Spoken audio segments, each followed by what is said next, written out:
Gwi-Ma is one of the most intriguing characters in K-pop Demon Hunters, always keeping fans on edge and paying attention to every single detail. But did you catch all the times he secretly showed up in the series? Dr. Han. Have you ever thought that Dr. Han might actually be Gwi-Ma in disguise? Yeah, I know, it sounds crazy, but hang on, because this theory has some hints that could reveal one of the biggest mysteries in K-pop Demon Hunters. It all started when Rumi was having trouble with her voice because of her demon side. Her friends got worried and decided to take her to the doctor. That's when things get weird. Dr. Han didn't look like a regular doctor at all. First of all, he knew absolutely everything without running a single test. All it took was that deep stare. Like, I even know what you had for breakfast. And what did he prescribe? Not antibiotics, not throat spray. It was a grape juice with a sticker that read, "Secret tonic supposedly made by him," but later, Rumi found out it was a total lie. Does that sound like medical treatment or like grandma's home remedy with a dash of superstition? And that's not all. Inside his office, there were framed photos on the wall of celebrities, K-pop idols, and even human versions of the Saja boys, something Rumi recognized right away. There was even baby Saja tucked in the corner. How would a random doctor have access to that? Coincidence? Only if we're talking supernatural K-drama level. So, is Dr. Han just an eccentric doctor with questionable taste in interior design? Or is he actually Gwi-Ma undercover, infiltrating to manipulate the hunters? What about you? Do you believe this theory, or do you think I need to try Dr. Han's grape tonic myself? And this is just the beginning. The deeper we dig, the more clues and theories pop up, making everything even stranger. Hey guys, another super cool content is on air. Come join us for one more video on the channel.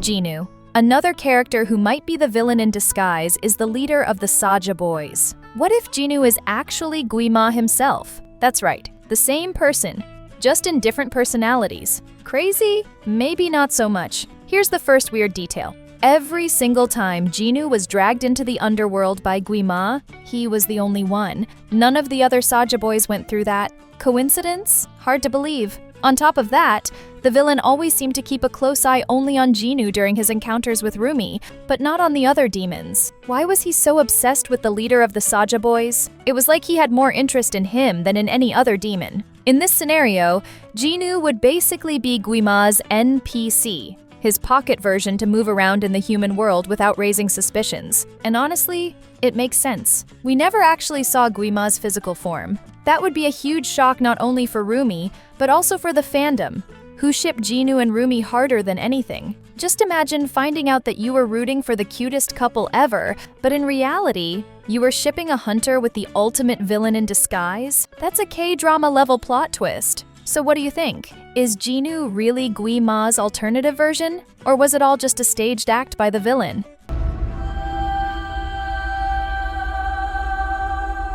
Bobby. Among all the strange characters in K-pop Demon Hunters, one who looks harmless but raises a ton of suspicion is the Huntrix agent, Bobby. At first glance, he's that typical clumsy character who always looks like he has no idea what's going on. This guy actually believes the Huntrix can jump out of a plane, land straight on stage, and walk away without a scratch like it's all some cheap CGI trick. Not even in a K-drama with a Hollywood budget would that make sense. But what if that whole goofy act is just a cover? A lot of fans believe Bobby is actually one of Gwi-Ma's disguised personalities. That would explain why he always shows up in key moments, why he's way too close to the Huntress, and of course, why we never found out exactly where he came from. Think about it. Nobody really knows what his true connection to Seline is. Out of nowhere, he's hired as an agent, but he never shows any real skill to justify the job. Let's be honest, he's more convincing as a kid's party clown than as an elite agent. So why did the Huntress trust him? Coincidence? Or straight-up manipulation by the villain? If we look closer, Bobby is always there when things could go wrong for the Huntress. Like that one character who accidentally opens the wrong door, spills the secret, or lets the enemy escape. But what if it wasn't an accident? What if it was calculated sabotage? Now add to that the fact that Gwi-Ma has never shown his real physical form. What's the perfect way to walk around among humans without raising suspicion? Pretend to be the complete opposite of a villain, a clumsy goofball. That way, he could be right in the middle of the action and no one would ever suspect a thing. That kind of reveal would be a shock not only to the Huntrix, but also to the fans. Imagine realizing that the goofy, harmless agent is actually the darkest, most twisted mind in the entire Hunters universe. It would be one of the biggest plot twists of the whole saga. So what do you think? Is Bobby just a clumsy agent, or is he hiding something way more dangerous behind that goofy smile? And before we keep digging into all the times Gwi-Ma showed up without anyone noticing,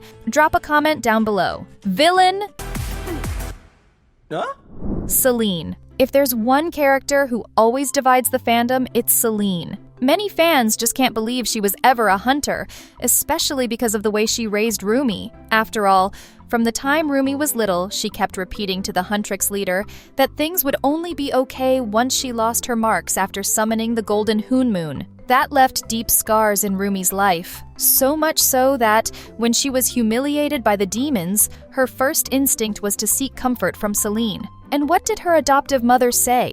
That she'd help cover up the marks and talk to the other Huntrix members, pretty far from the comforting, empowering words a warrior would hope for. The result? Trauma worthy of any K-drama. That's why a lot of fans believe Seline could actually be just another disguise of Gwi-Ma. The idea is that he infiltrated the role of mother to manipulate and weaken Rumi from the very beginning, setting the stage to control not only her, but the entire next generation of hunters. And here's where it gets really creepy. According to this theory, even the creation of the Saja boys would be part of his plan. If this theory turns out to be true, the continuation of the saga could bring a shock so big that fans would cry rivers of tears, but also scream with excitement at the biggest plot twist in the entire franchise.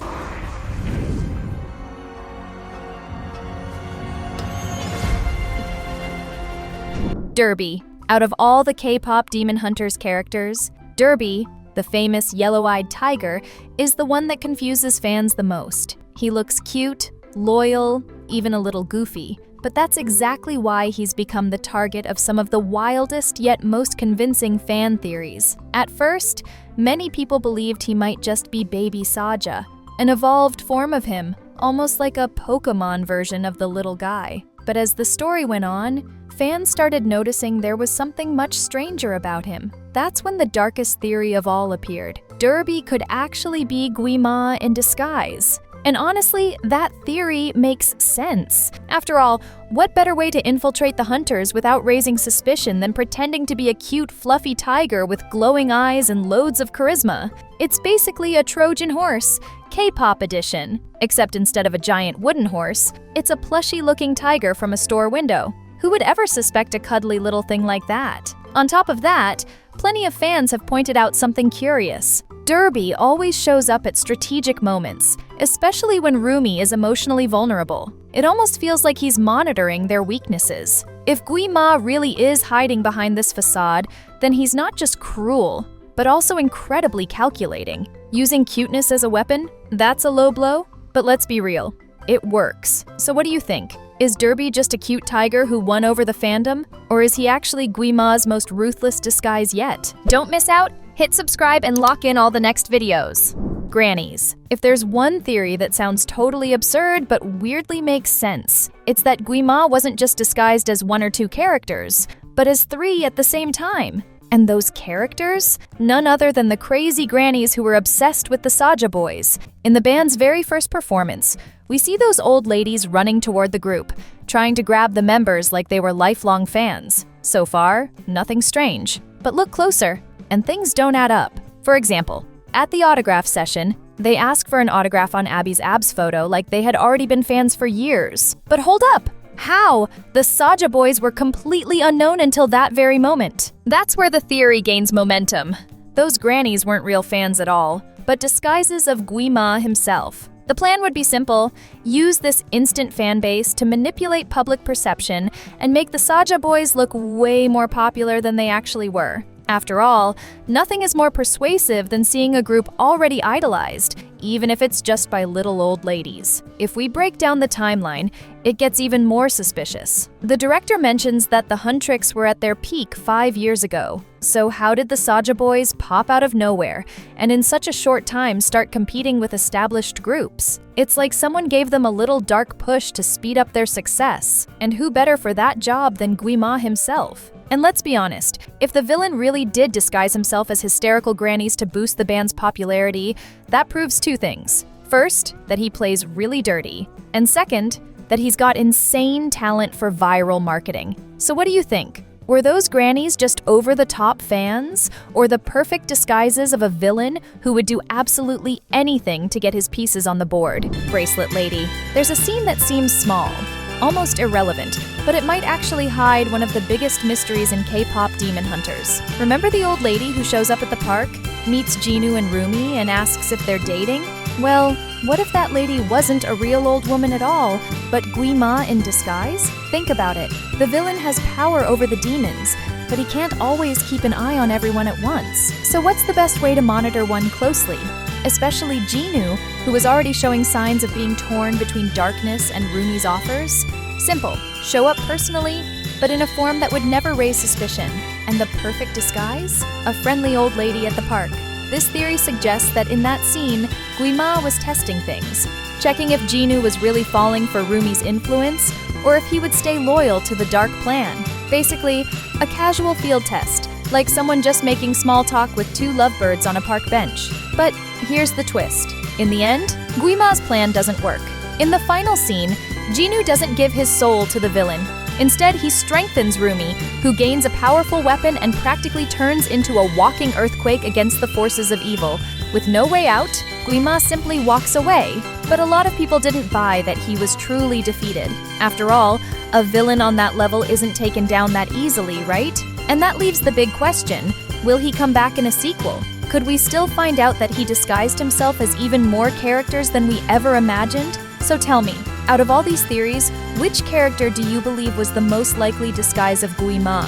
Dr. Han, Bobby, Seline, Derby, the grannies, or that seemingly harmless lady at the park? Love the universe of animations? Then check out these two videos we prepared especially for you. And we'll see you in the next video.